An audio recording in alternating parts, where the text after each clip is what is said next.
ચાલો મિત્રો, નમસ્કાર. મુકેશભાઈ કે દેસાઈ. આજે આપણે સામાજિક વિજ્ઞાન વિશે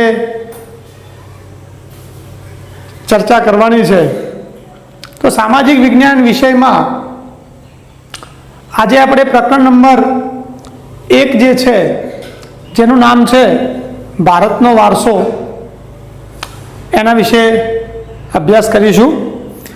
મિત્રો, પ્રકરણ 1ની અંદર 3 થી 4 ભાગ હશે કે જેનો વિડીયો આપણે સ્ટેપ બાય સ્ટેપ અપલોડ કરીશું અને દરેક ભાગ તમે જોતા રહેશો, જેથી કરીને સમગ્ર પ્રકરણ વિશેની માહિતી તમે મેળવી શકો. પ્રકરણ 1ની અંદર આજે આપણે 3 થી 4 મુદ્દાઓ ઉપર ચર્ચા કરવાની છે. સૌપ્રથમ આપણે જોઈએ કે ભાઈ વારસો એટલે શું. તો આપણે ભારતના વારસા વિશે ભણવાનું હોય તો સૌથી પહેલાં તો આપણને ખબર હોવી જોઈએ કે વારસો કોને કહીશું. તો વારસા વિશે ટૂંકમાં આપણે માહિતી મેળવી લઈએ તો કે વારસો એટલે આપણને આપણા પૂર્વજો તરફથી મળેલી એક અમૂલ્ય ભેટ, જેને આપણે વારસા તરીકે ઓળખાવી શકીએ. અહીંયા આપણે ભારતના વારસા વિશે અભ્યાસ કરવાનો છે. તો ભારતનો જે વારસો છે એ વિસ્તૃત છે અને વૈવિધ્યપૂર્ણ છે.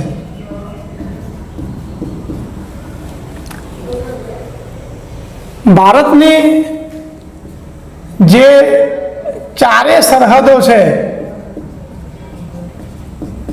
જે સૌથી વધુ વિકાસ પામેલી છે, જેમ કે ભારતની ઉત્તરે શું આવેલું છે? હિમાલયની ગિરિમાળા. ભારતની દક્ષિણે શું આવેલું છે? હિન્દ મહાસાગર. ભારતની પૂર્વમાં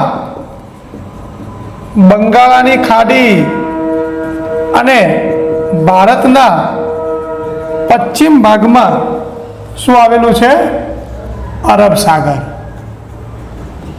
તો અહીંયા આપણે જોયું કે ભારતની જે ચારેય સરહદો છે એ સુખી અને સમૃદ્ધ છે, અને આ ચારેય સરહદોથી આકર્ષાઈને અનેક વિદેશી જે પ્રજાઓ છે એ ભારતની અંદર વેપાર કરવા માટે આવી અને લાંબા સમય સુધી આ પ્રજાએ ભારતમાં વેપાર કર્યો.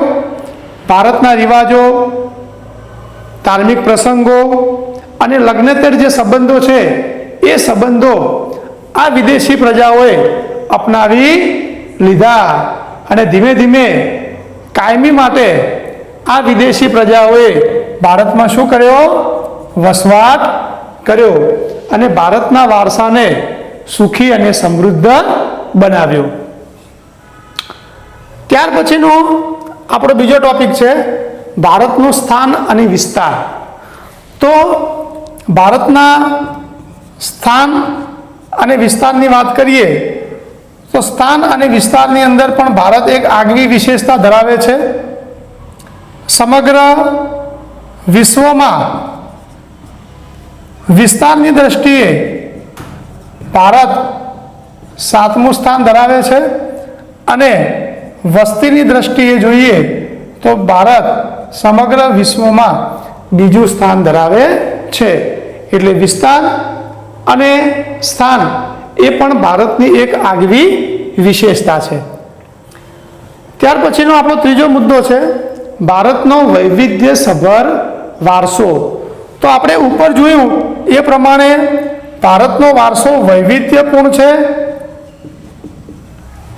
ભારતની પ્રજાની વાત કરીએ તો ભારતની પ્રજા હંમેશના માટે શાંતિમય બનીને રહી છે, જેના કારણે અનેક વિદેશી પ્રજાઓ ભારતમાં આવીને વ્યાપાર કરી શકી છે. ભારતની પ્રજાની એક બીજી આગવી વિશેષતા છે અહિંસા. અહિંસા પરમ ધર્મ એ સિદ્ધાંત ભારતની પ્રજાએ અપનાવી લીધો છે કે કોઈ પણ પ્રજા ભલે ગમે ત્યાંથી આવેલી હોય એના ઉપર ક્યારેય હિંસા કરવી નહીં. અને આ નોંધ ભારતની સમગ્ર વિશ્વએ લીધી છે અને જેના કારણે આજે વિશ્વના દેશોમાં ભારત એક આગવી વિશેષતા ધરાવે છે. ભારતની અંદર જ્યારથી લગભગ 5000 વર્ષ પૂર્વે સિંધુ ખીણની સંસ્કૃતિની શરૂઆત થઈ ત્યારથી માંડીને અત્યાર સુધી એટલે કે આજ દિન સુધી ભારતના જે લોકો છે એ ભારતના લોકોએ પોતાની બુદ્ધિશક્તિ અને આવડતથી ભારતના વારસાને શું બનાવ્યો છે? વધુને વધુ સમૃદ્ધ બનાવ્યો છે. આ ભારતના વારસાનો દેહપિંડ ઘડવામાં કોઈ એક વ્યક્તિનો ફાળો નથી. કોઈ એક વ્યક્તિ દ્વારા વારસાને સમૃદ્ધ બનાવી શકાય નહીં. પણ ભારતના આ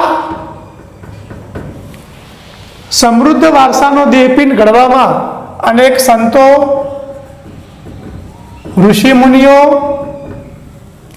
અનેક કલાકારો, અનેક વિદુષીઓ એટલે આપણે મહિલા સશક્તિકરણનો જે મુદ્દો છે એની અંદર પ્રાચીન સમય દરમિયાન જે સ્ત્રીઓ છે, મહિલાઓ છે એ જે શિક્ષણ માટેનું કાર્ય કરતી જેને આપણે વિદુષીઓ તરીકે ઓળખી શકીએ. એ વિદુષીઓ અનેક તત્વચિંતકો, અનેક વૈજ્ઞાનિકો વગેરે સાથે મળીને આ ભારતના વારસાનો દેહપિંડ ઘડ્યો છે અને ભારતને વધુને વધુ સમૃદ્ધ બનાવ્યું છે. તો મિત્રો અહીંયા સૌપ્રથમ આપણે ભારતના વારસા વિશેની વાત કરી. ભારતનો વારસો કેવી રીતે વૈવિધ્યસભર છે એના વિશેની વાત કરી. હવે ત્યાર પછીનો આપણો મુદ્દો છે ભારતીય સંસ્કૃતિ. સૌપ્રથમ આપણે સંસ્કૃતિ કોને કહીશું એના વિશેની વાત કરીએ તો અહીંયા સંસ્કૃતિ વિશે આપણે 2 થી 3 વ્યાખ્યાઓ જોઈશું. તો સંસ્કૃતિ એટલે માનવ મનનું ખેડાણ. સંસ્કૃતિ એટલે જીવન જીવવાની રીત. સંસ્કૃતિ એટલે કોઈ પણ પ્રજા સમૂહની આગવી જીવન શૈલી. આજે આપણે ભારતીય સંસ્કૃતિમાં જોઈએ તો દરેક પ્રજાના રીત રિવાજો જુદા છે.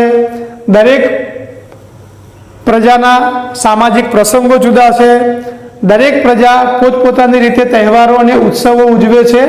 એ આપણી શું છે? દરેક પ્રજાની એક આગવી જીવન શૈલી. અને સંસ્કૃતિ એટલે ગુફાથી ઘર સુધીની માનવ જાતની વિકાસ યાત્રા. આપણે જોયું કે પ્રારંભિક તબક્કે માનવીના જીવનની શરૂઆત ક્યાંથી થઈ હતી? ગુફાથી થઈ હતી. આજે ગુફાથી માનવી ક્યાં સુધી પહોંચી શક્યો છે? ઘર સુધી પહોંચી શક્યો છે. તો ગુફાથી ઘર સુધીની પણ એક એની શું છે?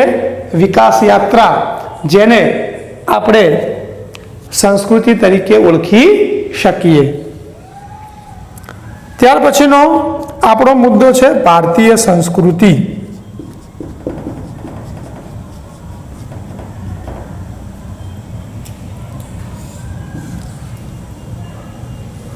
મિત્રો, ભારતીય સંસ્કૃતિ વિશે જેટલી માહિતી આપણે આપીએ ને એટલી ઓછી છે.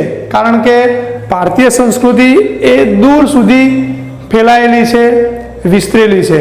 અહીંયા ટૂંકમાં આપણે જોઈ શકીએ તો કે ભારતીય સંસ્કૃતિ એટલે હિમાલયની સંસ્કૃતિ.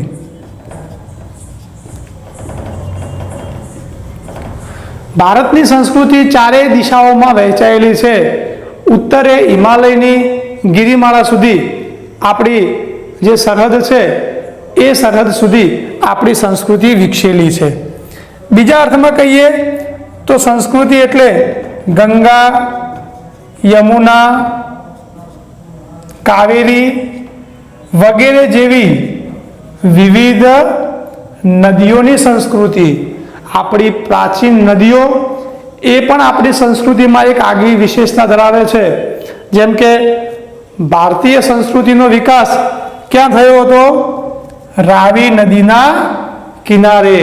ત્યાંથી આપણી ભારતીય સંસ્કૃતિ પ્રાંગરી હતી, વિકસી હતી. અને આજે નદીઓ એક આપણી સંસ્કૃતિનો એક આગવો ભાગ છે. ત્યારબાદ ભારતીય સંસ્કૃતિ એટલે દયા, નીતિ અને કરુણાની સંસ્કૃતિ. આજે આપણે જોઈએ તો ભારત એક એવો દેશ છે કે જેની પ્રજા ખૂબ જ દયાળુ છે, કરુણાજનક છે. આપણી પ્રજા હિંસાનો આશરો ક્યારેય લઈ શકતી નથી. અને ત્યાર પછી ત્રીજો મુદ્દો જોઈએ તો ભારતીય સંસ્કૃતિ એટલે ધર્મ, અર્થ, કામ અને મોક્ષની સંસ્કૃતિ. જે ભારતની એક આગવી વિશેષતા છે, ધર્મ, અર્થ, કામ અને મોક્ષ સાથે પણ ભારતીય સંસ્કૃતિ જોડાયેલી છે. ત્યાર પછી ભારતીય સંસ્કૃતિ એટલે સત, ચિત્ત અને આનંદની સંસ્કૃતિ. આ પણ ભારતીય સંસ્કૃતિની એક આગવી વિશેષતા છે. તો મિત્રો, આજે આપણે જે મુદ્દાઓ જોયા એમાં મુખ્ય તમે જે ટોપિક છે જેમાં વારસો એટલે શું, ભારતનું સ્થાન અને વિસ્તાર શું છે એના વિશેની માહિતી મેળવી. ભારતનો વારસો વૈવિધ્યસભર છે એના વિશેની ચર્ચા કરી. અને ત્યારબાદ આપણી સંસ્કૃતિ એટલે શું અને ભારત સંસ્કૃતિમાં એક કેવી આગવી વિશેષતા ધરાવે છે એના વિશે આપણે જોયું. તો મિત્રો, આજે પ્રકરણ 1ના પ્રથમ ભાગની આપણે અહીંયા સુધી ચર્ચા કરી છે. નેક્સ્ટ બીજો ભાગ હવે પછી લઈશું.